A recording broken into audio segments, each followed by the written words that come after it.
세계에서 가장 좋은 향수는 어디에서 나올까요? 그것은 발칸 산맥에서 피는 장미에서 나온다고 합니다. 그런데 향수를 제조할 때 제조자는 반드시 한밤중에 장미를 땁니다. 밤 12시에 장미를 따기 시작해서 2시간 안에 끝냅니다. 이처럼 짧은 시간 내에 장미를 따는 데에는 과학적인 근거가 있는데, 장미는 한밤중에 가장 아름다운 향을 발산하기 때문입니다. 태양이 비치는 낮에는 향기의 40%가량이 감소됩니다. 그렇다면 인격과 신앙의 향기는 어느 때 가장 향기로울까요? 그것은 극한 고난의 밤, 절망과 아픔의 밤을 지날 때 그 향기가 가장 아름답게 발산됩니다. 따라서 우리 그리스도인들은 고난의 절망의 밤을 지날 때에 오히려 감사하고 가장 아름다운 향기를 만들고 계시는 하나님을 더욱 의지해야 할 것입니다. 저는 오늘 욥을 통해서 고난의 문제를 다루고자 합니다. 욥은 고난 당하기 전에 모든 것이 평안하고 형통했습니다. 그러나 고난 당하면서 모든 것을 잃었습니다. 하루아침에 갑자기 이유를 모른 채 모든 것에서 단절되었습니다. 얼마나 그 고통이 심했으면 오늘 말씀 15절을 보면 뼈를 깎는 고통이라고 말했고, 6장 1절에서 3절을 보면 괴로움의 무게가 바다의 모래보다 더 무겁다라고 말했습니다. 욥이 대답하여 이르되 나의 괴로움을 달아보며 나의 파멸을 저울 위에 모두 놓을 수 있다면 바다의 모래보다 무거울 것이라. 이처럼 욥이 당한 고난은 매우 고통스럽고 큰 것이었습니다. 숨쉬고 살아가는 삶 그 자체가 고난이었습니다. 그런데 욥이 당한 고난을 좀 더 깊이 묵상해 보면 두 종류로 나눌 수 있습니다. 첫째, 1차적 고난으로서 고난 그 자체입니다. 재물을 잃고 종들을 잃고 살 집을 잃고 자녀를 잃고 건강을 잃은 것이 여기에 해당됩니다. 둘째, 2차적 고난으로서 1차적 고난으로 인한 고통입니다. 고난의 후폭풍입니다. 피부지 형제들에게 버림을 당하고 이웃 사람들에게 버림당하고 새 친구에게 정죄와 조롱을 당하고 사랑하는 아내에게 치욕적인 말을 듣고 언제 끝날지 모르는 지속되는 고통이 여기에 해당됩니다. 7장 3절을 보면 욥은 최소한 수개월째 고난의 후폭풍으로 신음했습니다. 이와 같이 내가 여러 달째 고통을 받으니 고달픈 밤이 내게 작정되었구나. 하지만 이 모든 고통보다도 더욱 견딜 수 없는 고난의 후폭풍이 있었습니다. 그것은 바로 자신의 고통에 대한 하나님의 침묵이었습니다. 만약 여러분이 욥이라면 1차적 고난을 지나 지속되는 고난의 후폭풍에 직면할 때에 어떤 반응을 하시겠습니까? 욥은 3가지로 반응했습니다. 첫째, 자신이 태어난 생일을 저주했습니다. 3장 1절에서 3절입니다. 그 후에 욥이 입을 열어 자기의 생일을 저주하니라. 욥이 입을 열어 이르되 내가 난 날이 멸망하였더라면 사내 아이를 베었다 하던 그 밤도 그러하였더라면. 둘째, 죽기를 원했습니다. 오늘 본문 15절입니다. 이러므로 내 마음이 뼈를 깎는 고통을 겪느니 차라리 숨이 막히는 것과 죽는 것을 택하리이다. 셋째, 스스로 의롭다라고 주장하며 하나님의 통치 방법을 원망했습니다. 13장 18절입니다. 보라, 내가 내 사정을 진술하였거니와 내가 정의롭다 함을 얻을 줄 아노라. 욥은 31장 전체에서 줄곧 하나님께 자신의 의로움을 주장하며 항변했습니다. 먼저 성적으로 순결하다라고 항변했는데요, 이후의 말씀 개역 한글로 보겠습니다. 9절입니다. 언제 내 마음이 여인에게 유혹되어 이웃의 문을 엿보아 기다렸던가. 욥은 자신이 어려운 자를 돕고 가난한 자를 구제하는 일에 항상 앞장섰다라고 항변합니다. 19절에서 21절입니다. 내가 언제 사람이 의복이 없이 죽게 된 것이나 빈궁한 자가 덮을 것이 없는 것을 보고도 나의 양털로 그 몸을 더웁게 입혀서 그로 나를 위하여 복을 빌게 하지 아니하였던가. 나를 도와주는 자가 성문에 있음을 보고 내가 손을 들어 고아를 쳤던가. 욥은 재물 때문에 교만하지 않았다라고 하나님께 항변합니다. 25절입니다. 언제 재물의 풍부함과 손으로 얻은 것이 많음으로 기뻐하였던가. 또한 욥은 원수까지도 사랑했다라고 항변합니다. 29절입니다. 내가 언제 나를 미워하는 자의 멸망을 기뻐하였으며 그의 재앙 만남을 인하여 기운을 뽐내었던가. 욥은 자신이 부리는 일꾼들을 억울하게 한 일이 없고 그들의 품삯을 한 번도 어긴 적이 없다라고 하나님께 항변했습니다. 38절입니다. 언제 내 토지가 부르짖어 나를 책망하며 그 이랑이 일시에 울었던가. 이처럼 욥은 자신의 의로움을 주장하면서 하나님의 통치 방법을 원망했습니다.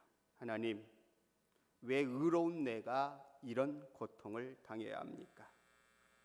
아무런 잘못 없는 내가, 말씀대로 정직하게 선하게 성실하게 살았던 내가 왜 이런 고통을 당해야 합니까?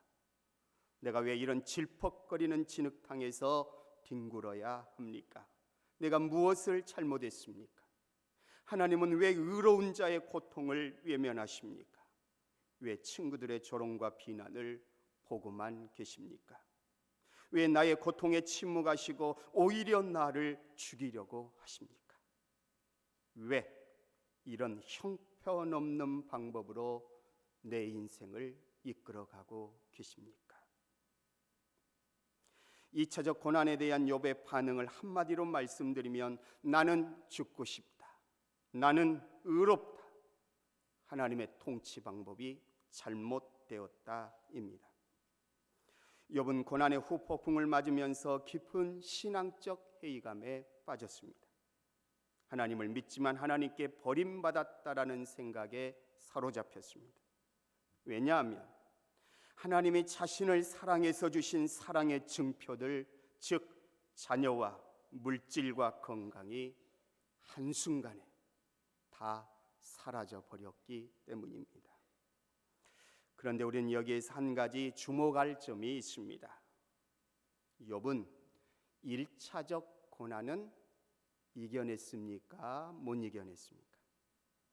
잘 이겨냈습니다. 주신 자도 하나님, 취하신 자도 하나님이라고 고백하면서 하나님을 찬송했습니다.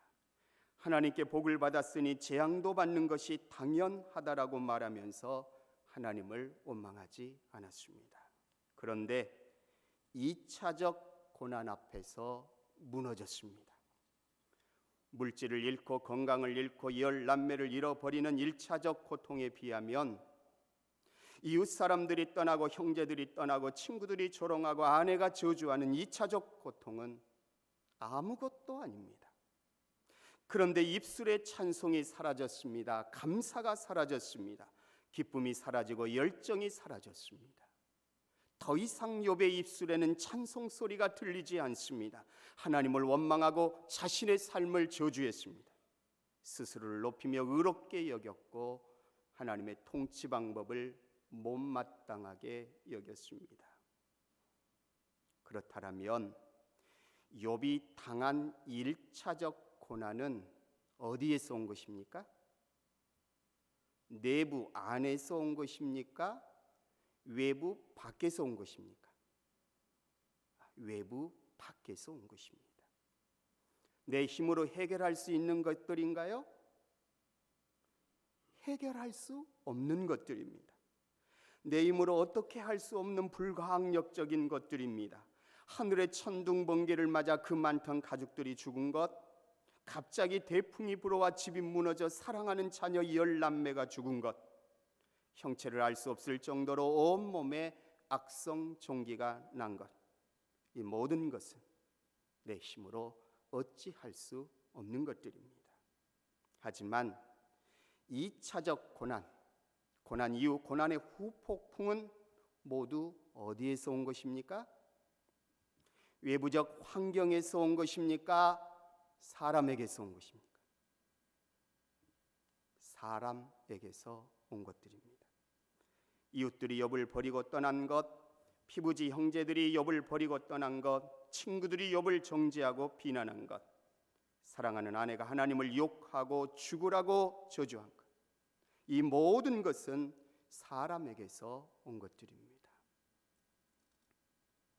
사람이 무섭습니다. 천둥 번개로 모든 가축과 재산을 잃어도 당당했던 욥, 태풍이 불어와 사랑하는 자녀들을 잃어도 의연했던 욥은 사람 때문에 무너졌습니다. 태풍보다 더 무서운 것이 사람입니다. 천둥 번개보다 더 무서운 것이 사람입니다.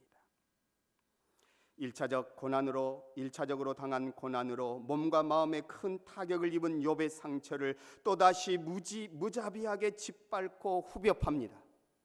누가요? 사람이. 특별히 욥과 가장 가까운 친구들이 욥의 마음을 가장 아프게 했습니다. 누구의 이름으로요? 하나님의 이름으로. 사람이 무섭습니다. 여러분은 어떤 사람인가요? 어떤 사람으로 살고 계신가요? 다른 사람을 또한 다른 사람의 고난을 함부로 판단하거나 정죄하지 않기를 바랍니다. 아무런 죄 없이도 이해할 수 없는 엄청난 고난을 욥처럼 당할 수도 있기 때문입니다. 다른 사람의 고난을 그럴싸한 나의 신앙과 어줍지 않은 나의 경험으로 이렇다 저렇다 함부로 판단하지 마세요. 그것이 하나님 앞에 큰 죄를 짓고 있는 것일 수도 있습니다. 고난당한 사람의 아픔을 그냥 아무 말 없이 위로하며 울어주시기를 바랍니다.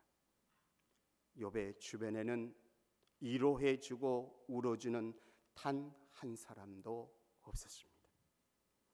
아내를 비롯하여 죄다 정죄하는 사람들 뿐이었습니다. 욥을 가장 가슴 아프게 한 것은 고난 자체가 아니라 그 고난을 판단하는 사람들의 말이었습니다. 사람의 말 때문에 욥은 죽고 싶었고 그의 영혼은 아픔 가운데 신음했습니다. 오늘 말씀 11절입니다. 그런즉 내가 내 입을 금하지 아니하고 내 영혼의 아픔 때문에 말하며 내 마음의 괴로움 때문에 불평하리이다. 욥은 사람들의 말로 인한 영혼의 아픔 때문에 영혼의 근육이 약해졌습니다. 사람들의 말 때문에 몸과 마음이 풀어졌고 고난을 상대할 힘을 잃어버렸습니다. 그때부터 불평하기 시작했습니다. 그때부터 찬송이 사라졌습니다. 감사가 사라졌습니다. 심지어 자녀들의 죽음 앞에서도 하나님을 향하여 의연했던 그의 입술은 사람들이 정죄하는 말 때문에 원망과 저주의 포로가 되고 말았습니다. 우리 주변에는 욥과 같이 고난 당하는 사람들이 있습니다. 함부로 판단하지 말고 그냥 아무 말 없이 곁에서 함께 울어주시기를 바랍니다. 우리는 엽처럼 끝을 알 수 없는 고난의 후폭풍이라는 어둠의 긴 터널을 지날 때가 있습니다. 나는 너무 힘들고 아픈데 대답 없으신 하나님의 끝없는 침묵으로 가슴 저미는 고통의 밤을 지날 때도 있습니다. 하지만 우리는 그 순간에도 우리를 변함없이 사랑하시는 하나님의 사랑을 확신해야 합니다. 십자가상에 달리신 예수님을 향한 하나님의 침묵이 그러하듯이 하나님의 침묵은 우리 아픔에 대한 무관심이 아닙니다. 우리 삶을 향한 저주는 더더욱 아닙니다. 지구는 매일매일 자전합니다. 하루에 한 바퀴씩 시속 1660km의 빠른 속도로 소리를 내며 자전합니다. 하지만 그 소리는 들리지 않습니다. 하지만 그 소리는 실제합니다. 하나님은 눈에 보이지 않습니다. 하지만 살아계십니다. 하나님의 음성은 귀에 들리지 않습니다. 하지만 말씀하고 계십니다. 때가 되면 우리는 그 음성을 똑똑히 듣게 될 것입니다. 고난의 후폭풍은 물러가고 하나님의 영광은 반드시 나타나게 될 것입니다. 그때까지 욥처럼 인내하면서 믿음으로 잘 이겨내시기를 바랍니다. 이제 한 가지 예화를 들면서 말씀을 맺으려 합니다. 강한 태풍이 성난 짐승처럼 밤새도록 으르렁거렸습니다. 어린 딸은 두려움에 떨며 밤잠을 설쳤습니다. 날이 밝자 태풍은 물러갔고 평온 속에 아침 햇살이 반짝였습니다. 밤새 두려움에 떨었던 딸이 아버지에게 이렇게 물었습니다. 아빠, 저는 간밤에 너무 무서웠어요. 태풍이 물러갈 것 같지 않았어요. 그런데 하나님은 폭풍이 몰아치는 어젯밤에 무엇을 하고 계셨을까요? 아버지가 어린 딸을 안으면서 이렇게 대답해 주었습니다. 사랑하는 딸아, 아마 하나님께서는 우리를 위해서 찬란한 아침 햇살을 준비하고 계셨을 거야. 아멘. 이 시간 기도하기 전에 찬송가 545장 함께 믿음의 찬송 부르고 기도하기를 원합니다.